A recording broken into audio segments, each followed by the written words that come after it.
बिस्मिल्लाहिर्रहमानिर्रहीम। अस्सलाम वालेकुम मोअज़्ज़ज़ सामीन, मैं हूं हकीम रिजवान अहमद मशहूद और आप देख रहे हैं YouTube channel Rizwan hijama and दवाखाना। आज हम आपकी खिदमत में बहुत ही आला पाए का नुस्खा पेश कर रहे हैं और वो नुस्खा आपको आसानी से घर में ही मौजूद अशिया से मुयस्सर आ जाएगा। उजड़े हुए जर्दी माइल चेहरे पे सेहत की, तंदुरुस्ती की बिजलियाँ गिरा देने वाला नुस्खा, ऐसा नुस्खा जो बिल्कुल दुबले पतले और खून की कमी वाले मरीज़ को इंशाअल्लाह चंद माह में हुशाश विशाश और मोटा ताज़ा कर देगा।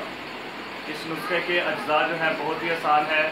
आपने शीरीं बहुत ही आला दर्जे के बहुत ही मीठे आम 1 पाव उनका रस ले लें। 1 पाव गाय का या भैंस का दूध जो है ले लें।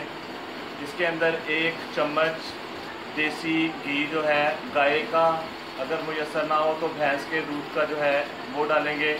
1 चम्मच इसमें अदरक का रस निकाल लेंगे और 1 चम्मच इसमें शक्कर डाल लेंगे। बहुत ही आला पाएगा ये नुस्खा। आप इस नुस्खे को 2 माह इस्तेमाल करें। ऐसे मरीज़ जिनको खून की कमी है, जिनकी HP कम है, बहुत कमज़ोर और दुबले पतले हैं, उन जिस्मों को मोटा और ताकतवर कर देने वाला ये नुस्खा इस्तेमाल करें।